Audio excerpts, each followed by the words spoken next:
capítulo 1, do versículo 1 ao versículo de número 5. Evangelho de João, capítulo 1, do versículo 1 ao versículo 5. Nós faremos a exposição desse texto nessa noite. Evangelho segundo João, capítulo 1, do versículo 1 ao versículo de número 5.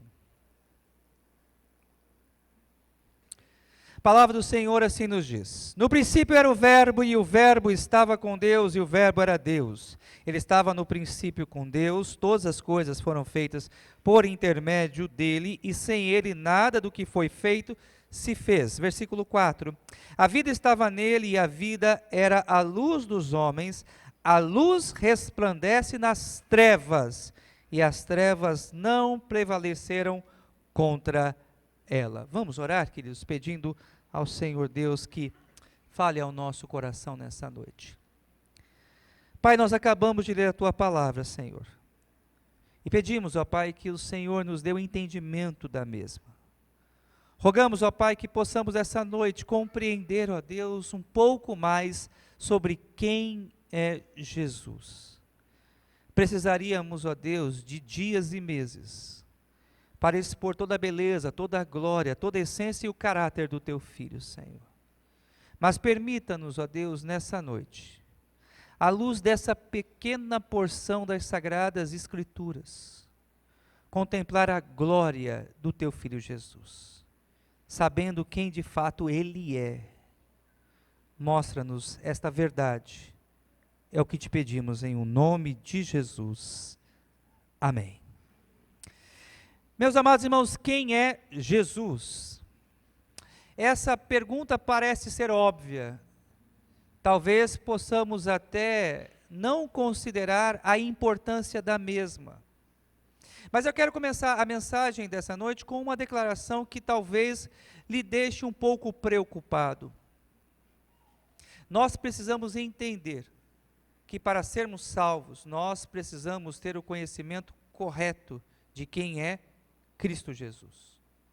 Ou seja, não é apenas crer no Cristo histórico suficiente para a nossa salvação. Eu creio que se perguntarmos a 10 pessoas, dentre essas quase todas, hão de dizer que conhecem a Jesus e que creem no Cristo histórico. Mas só crer no Cristo como personagem da história, a Escritura nos mostra, isso não é suficiente para a nossa salvação. Quem é o Jesus que precisamos conhecer? Quem é o Jesus que precisamos crer? Quem é o Jesus que nós precisamos confiar os cuidados de nossa vida? O Evangelho de João, como o próprio nome diz, foi escrito por esse evangelista, e João escreveu este livro com o objetivo de convencer os gentios, aqueles que não eram judeus, de que Jesus era o Filho de Deus, o Salvador. Portanto, meus amados irmãos, nós precisamos entender que, diferente dos outros evangelhos, o Evangelho de João ele é único porque os outros demais evangelhos, Mateus, Marcos e Lucas, foram escritos para os judeus, com o objetivo de convencer os judeus de que Jesus era o Messias prometido. João não escreve para os judeus, ele escreve para os gentios, com o objetivo de convencer principalmente os gregos acerca de quem era Cristo Jesus.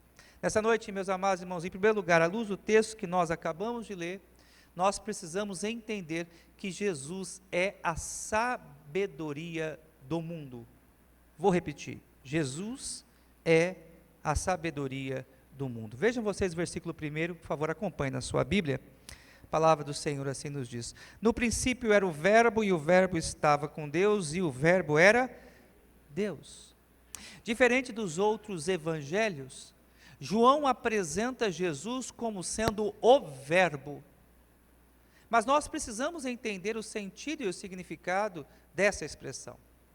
Quando João faz o uso dessa expressão, o Verbo, para referir-se a Jesus, João está dizendo então aos gregos que a sabedoria que tanto eles buscavam, que tanto eles almejavam, estava na pessoa de Cristo Jesus. Os gregos tiveram uma característica histórica muitíssimo interessante. Eles viveram no seu tempo a busca da verdadeira sabedoria. Foi justamente nos tempos de Jesus que mais desenvolveu-se a filosofia grega. E era comum nos tempos de Jesus as pessoas irem até as praças públicas, e nas praças públicas elas ficavam ali ouvindo horas e horas os seus filósofos favoritos. E alguns diziam, eu sou de fulano. Outros diziam, eu sou de Beltrano. Eu me tornei discípulo de Platão. Eu sou discípulo de Sócrates. E assim então as pessoas, atrás dos seus mestres, atrás dos seus sábios, buscavam encontrar a verdadeira sabedoria.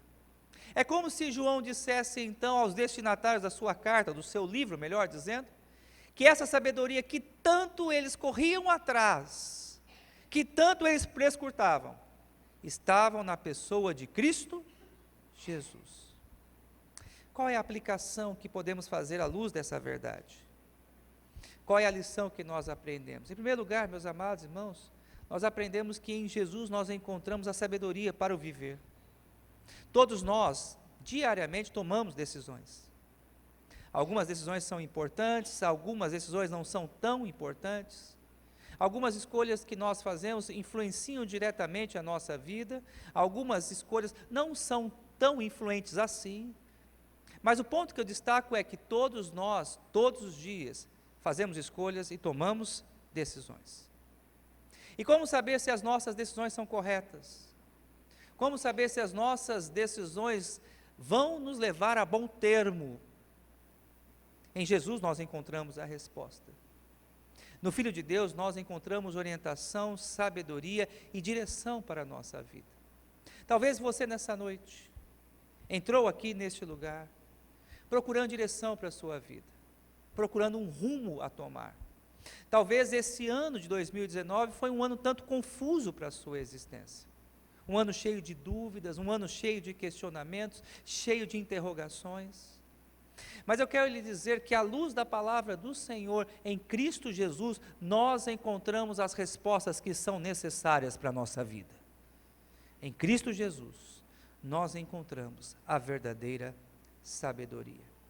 Em segundo lugar, meus amados irmãos, nós aprendemos à luz desse texto, que Jesus, ele é a eternidade. Eu fundamento o meu argumento na expressão que o apóstolo João usa, quando ele diz, no princípio era o verbo, e no versículo 2 nós encontramos a seguinte declaração, ele estava no princípio com Deus. A palavra princípio que nós encontramos aqui, meus amados irmãos, refere-se a algo que existia antes que a matéria viesse a existir. Algo que existia antes que a matéria viesse a existir. Jesus, ele sempre existiu. Jesus, ele não foi criado, como dizia o arianismo, uma heresia do primeiro século, ele não foi o primeiro ser criado por Deus. Jesus, ele sempre existiu, ele é eterno. A terceira revelação que nós encontramos aqui, meus amados irmãos, à luz desse texto, é que Jesus, além da sabedoria e da eternidade, ele é a comunhão. O texto diz, e o verbo estava com Deus. Deus, ele é um ser relacional em si mesmo. O Pai, o Filho e o Espírito Santo de Deus sempre se relacionaram de forma eterna e de forma harmoniosa. Quando o homem foi criado, em Gênesis 1, 26, nós encontramos a seguinte declaração que mostra claramente a realidade da doutrina da Trindade. Façamos o homem à nossa imagem e semelhança. É como se o Pai, o Filho e o Espírito Santo, em comum acordo, resolvessem formar o homem à sua imagem e semelhança. Nós servimos a um Deus trino, a um Deus relacional, que nos criou como seres à sua imagem e semelhança, também para o relacionamento. E aqui, eu faço uma segunda aplicação. Nós precisamos entender, meus amados irmãos, que fomos constituídos por Deus para relacionamentos e devemos buscar termos relacionamentos saudáveis. Primeiro, nós fomos criados como seres para relacionamento na esfera horizontal, uns para com os outros. No Éden, nós encontramos a seguinte declaração de Deus, o Pai, de Deus Trino, após ter criado o homem, quando Deus olha para Adão e diz: não é bom que o homem esteja só. Portanto, como seres criados à imagem e semelhança de Deus, nós precisamos uns dos outros, nós precisamos de relacionamento. E igreja é lugar de relacionamento, a igreja é lugar de comunhão, igreja ela é uma família. Mas todos nós sabemos que relacionamentos perfeitos só no novo céu e na nova terra. Assim como também família perfeita só no novo céu e na nova terra. Mas apesar das nossas falhas, das nossas limitações, nós precisamos entender que como seres criados à imagem e semelhança de Deus, nós temos necessidade de nos relacionarmos uns com os outros. Mas Deus não nos constituiu apenas como seres relacionais, para que nos relacionemos na esfera horizontal. Fomos constituídos por Deus também para nos relacionarmos com Ele na esfera vertical. Todo homem tem dentro de si um vazio que só pode ser preenchido pelo relacionamento com Deus. E Cristo Jesus, Ele veio ao mundo para nos religar com o Pai. É por meio de Cristo Jesus que nós estabelecemos a comunhão com Deus Pai. E é de suma importância que nós entendamos que só existe um caminho que pode estabelecer essa nossa comunhão com Deus Pai. E este caminho é Cristo Jesus, o Deus encarnado que veio ao mundo. O homem, desde os primórdios, procura construir caminhos e meios de estabelecer a sua relação, a sua comunhão com Deus. O homem procura estabelecer meios de querer se aproximar de Deus. Fundamento isso com uma história bem antiga, que eu creio que a maioria de vocês conhecem, que é a história da Torre de Babel. Os homens no passado, eles decidiram construir uma torre enorme. E o texto sagrado em Gênesis capítulo 11 diz que o objetivo desses homens era construir uma torre para que o seu nome se tornasse célebre e para que eles alcançassem as alturas aonde Deus habita. Ali em Gênesis capítulo 11 nós já encontramos o esforço do homem, para que pelas suas próprias mãos ele venha se aproximar do Deus vivo. Mas a palavra de Deus ela é muito clara quando ela estabelece que só existe um caminho. E esse caminho que estabelece a nossa comunhão com Deus é Cristo Jesus. Deus em Cristo, Ele é a verdadeira sabedoria. Cristo Jesus, Ele é o ser eterno e Ele é a comunhão com o Pai. Em quarto lugar, meus amados irmãos, o texto nos mostra, ainda no versículo 1, chama a sua atenção, quando o evangelista João, ele afirma, o verbo era Deus. Ou seja, meus amados irmãos, nós precisamos ter a compreensão correta das naturezas do nosso Redentor. Só Cristo Jesus possuiu a natureza humana e divina, e a sua natureza humana e divina coexistiram de forma harmoniosa. Em nenhum momento Cristo Jesus deixou de ser Deus. E em nenhum momento a sua natureza divina suplantou a sua natureza humana, e nem a natureza humana também foi colocada acima da natureza divina. Em toda a sua existência, Cristo Jesus, o nosso Redentor, as suas naturezas viveram em plena harmonia, a natureza humana e a natureza divina. E este é o grande milagre da encarnação. Cristo Jesus não era um mero homem, mas era o homem que se fez Deus e que habitou aqui entre nós. É importante também afirmarmos, meus amados irmãos, que o Cristo que nós cremos, o Cristo que nós professamos, Diferente do que algumas seitas afirmam, ele não era um mero profeta. Ele não era um homem de sábias palavras. Pessoas podem crer em Cristo Jesus como sendo alguém capaz de realizar milagres.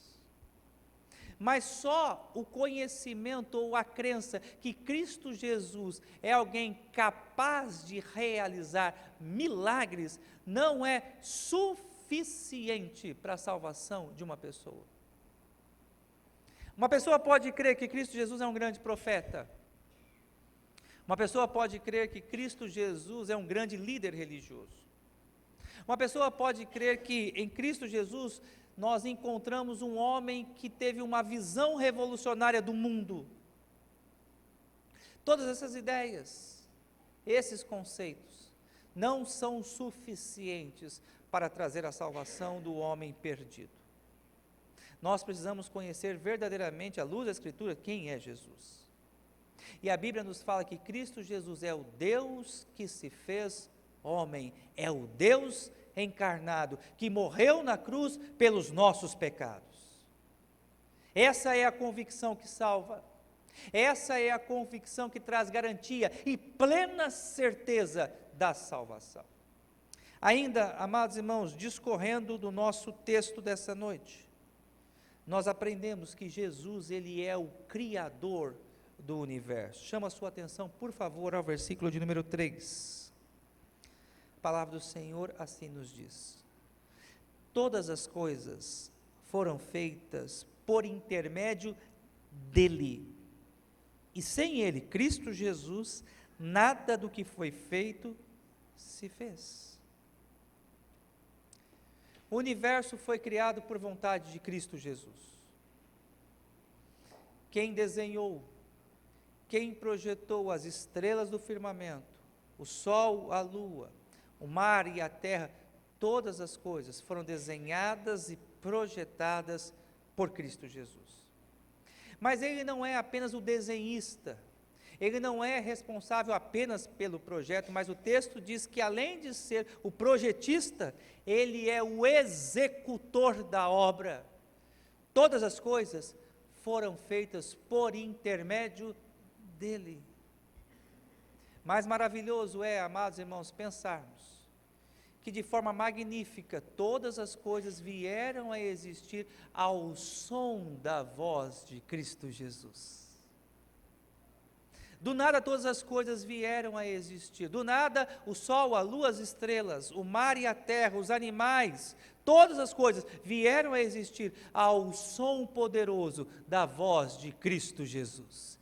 E disse Deus: haja luz, e houve luz. E disse Deus: haja terra, e houve a terra. Nenhum som se compara ao som poderoso da voz de Cristo Jesus. Nenhum som se compara àquilo que Cristo fez na criação. E aqui, amados irmãos, nós somos plenamente confortados à luz dessa verdade. Olharmos para a criação e para a forma maravilhosa como Cristo Jesus deu origem a todas as coisas, traz um imenso conforto ao nosso coração. Esse Cristo Jesus, o Deus encarnado, ele intercede por mim e por você. E ao som da sua voz, todas as coisas podem acontecer. Eu gostaria que você pudesse refletir nesse momento acerca das suas lutas, dos seus problemas e das suas dificuldades. O que são os teus problemas? O que são os teus conflitos? Ao som da voz daquele que com apenas uma palavra fez com que o universo viesse a existir. Os nossos problemas simplesmente desaparecem quando nós paramos para refletir sobre o poder do Deus que nós conhecemos, do Deus que nós servimos e do Cristo que nós confessamos.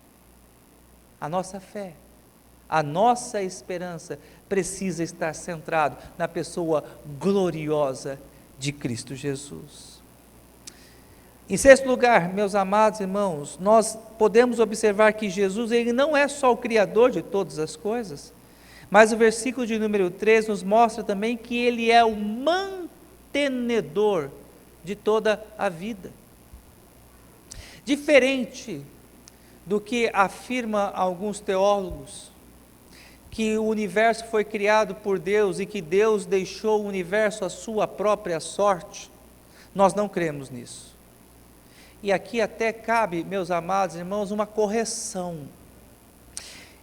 Há momentos em que nós falamos, o que aconteceu na minha vida é coisa do destino. Você já usou essa expressão alguma vez?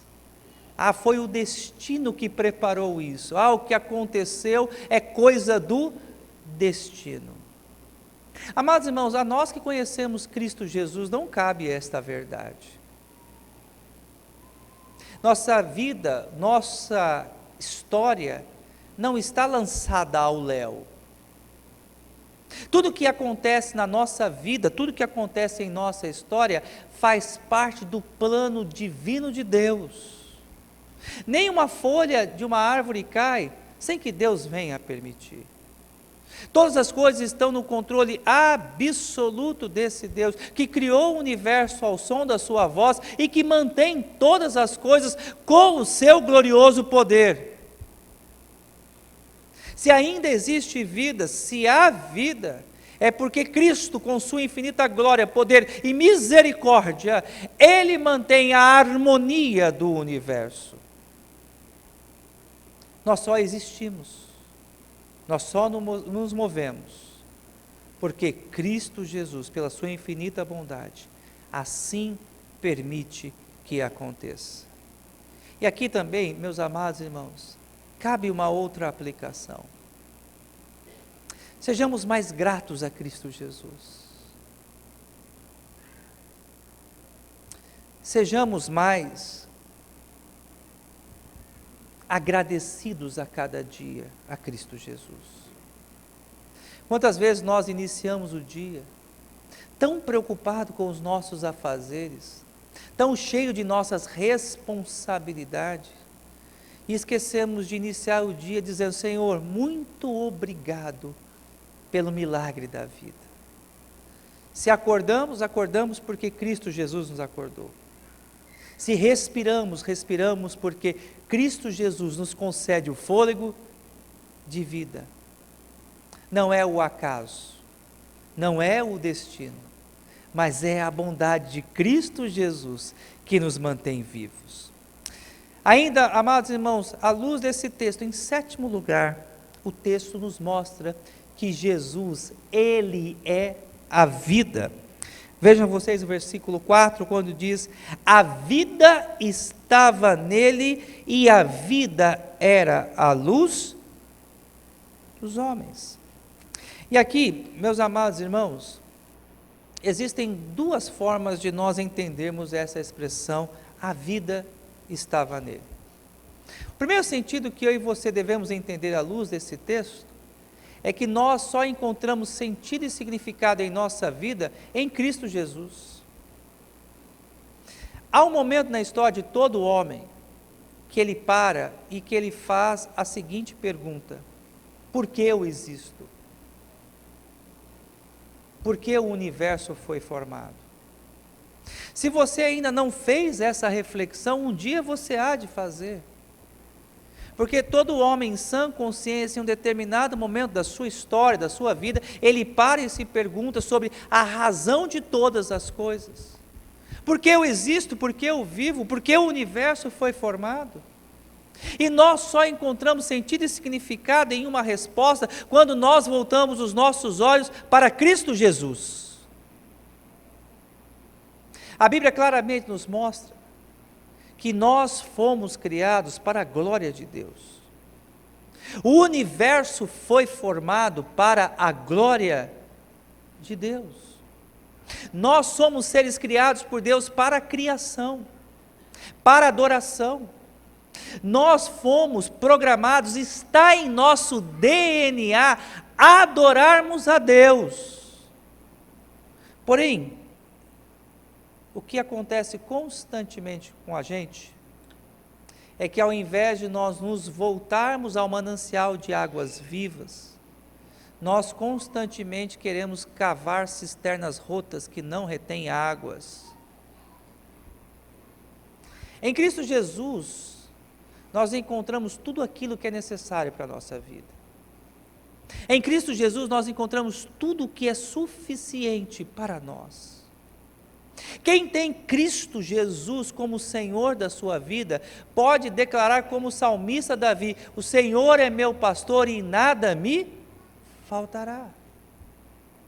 Posso ter inimigos, passar por momentos difíceis, enfrentar adversidades, mas quando a minha vida ela é centrada em Cristo Jesus, mesmo que me tirem a paz, mesmo que me persigam, mesmo que eu venha perder os meus próprios bens, eu posso cantar, como está no nosso hinário, o hino número 108, sou feliz com Jesus, a despeito da circunstância, a despeito da situação.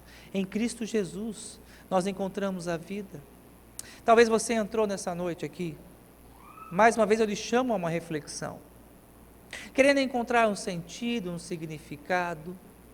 Talvez você chegue ao término de mais um ano com aquele sentimento de vazio dentro de si.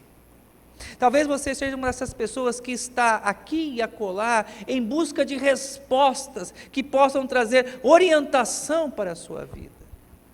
A resposta está em Cristo Jesus. A vida está em Cristo Jesus.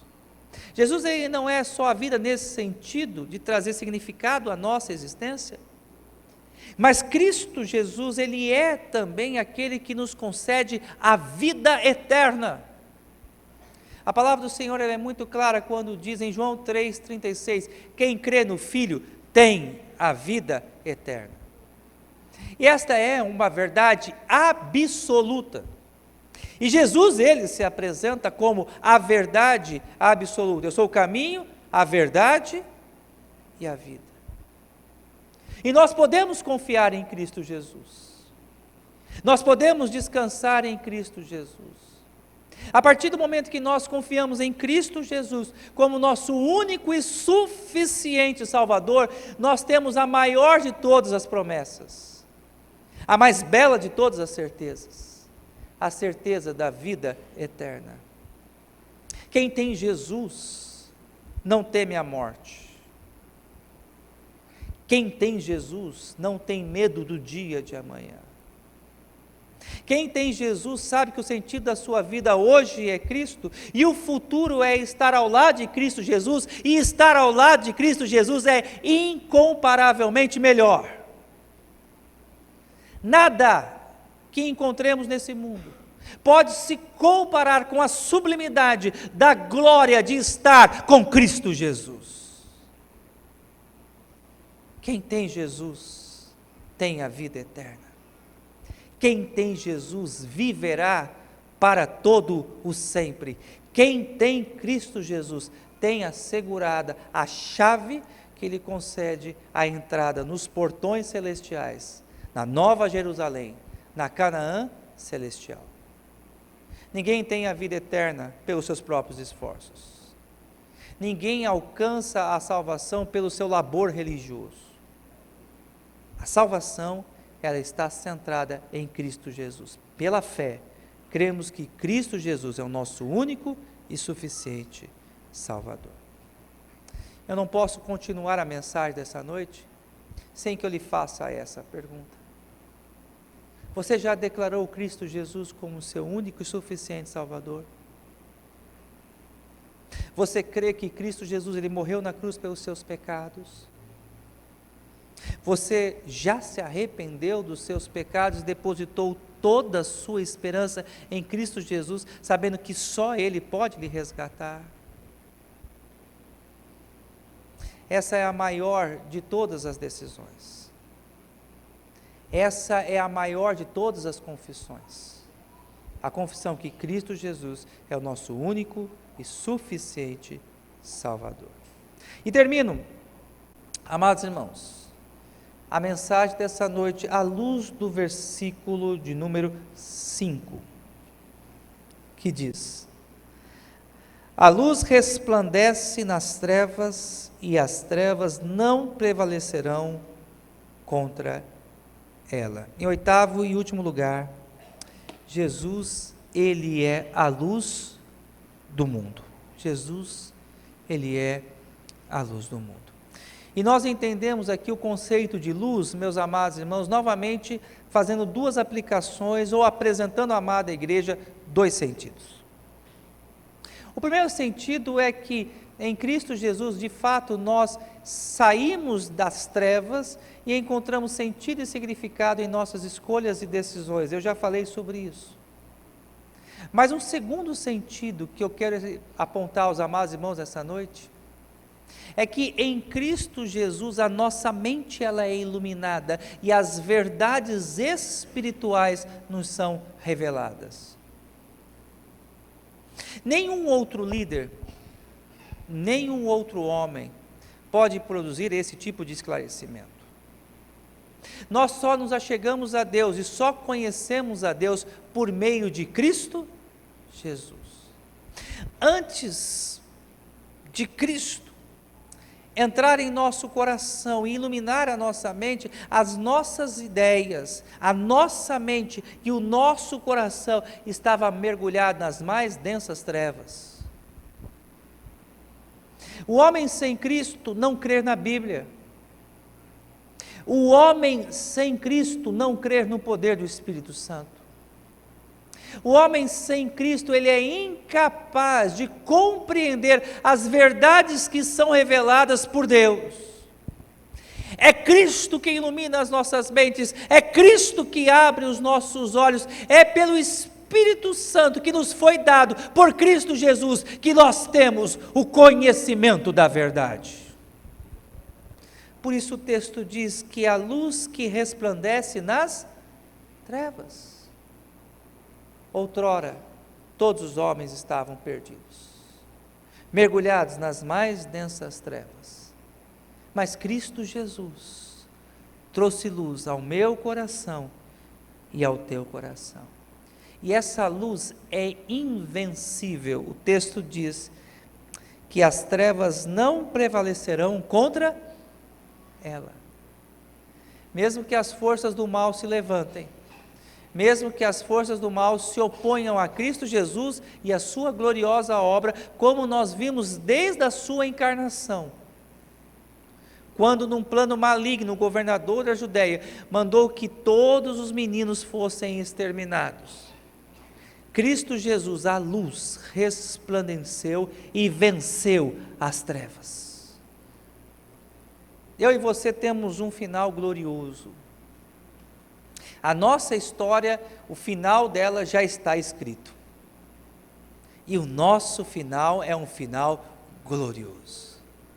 E o nosso final é glorioso por causa de Cristo Jesus, a luz que vence as trevas. Por isso é que nós podemos declarar, como Romanos 8 diz, em todas as coisas somos mais do que vencedores, por causa da luz que resplandece e prevalece contra as trevas. Minha oração nesta noite é que você possa conhecer Cristo Jesus. Essa igreja, nós não falamos de homens, nós não promovemos a glória humana. Nosso intuito sobre todas as coisas é exaltar e promover a glória de Cristo Jesus, esse que nós anunciamos nessa noite. A sabedoria, o poder, a glória do Deus que se fez homem e habitou entre nós. Que Deus abençoe. E que todos nós creamos em Cristo Jesus como nosso único e suficiente Salvador. Vamos colocar em pé. O presbítero Arsênio vai nos conduzir a Deus uma palavra de oração nesse momento. Oremos. Senhor, nós te louvamos, meu Pai, porque o teu Santo Espírito nos conduziu até aqui, meu Pai. Nós te louvamos, meu Pai, por ter enviado, meu Pai, teu Filho, Senhor Deus, para se encarnar e morrer por nós numa cruz, Senhor Deus. Nós te louvamos porque através dele, Senhor Deus, nós fomos alcançados, meu Pai, para salvação no Senhor, meu Pai. Em nome do teu Filho, meu Pai, que nós rogamos que nós permaneçamos, meu Pai, firmes, nos teus caminhos até o fim, meu Pai. Não permita, meu Pai, que nenhum de nós nos desviemos deles, Senhor Deus, mas busquemos a cada dia sabedoria na tua palavra, meu Pai, para permanecermos firmes nos teus caminhos. Nós possamos, meu Pai, viver o teu evangelho a cada dia. Nós possamos, meu Pai, ter prazer de estar na tua casa te louvando, meu Pai. E tudo o que formos fazer seja para a honra e glória do teu nome. No nome de Jesus. Amém.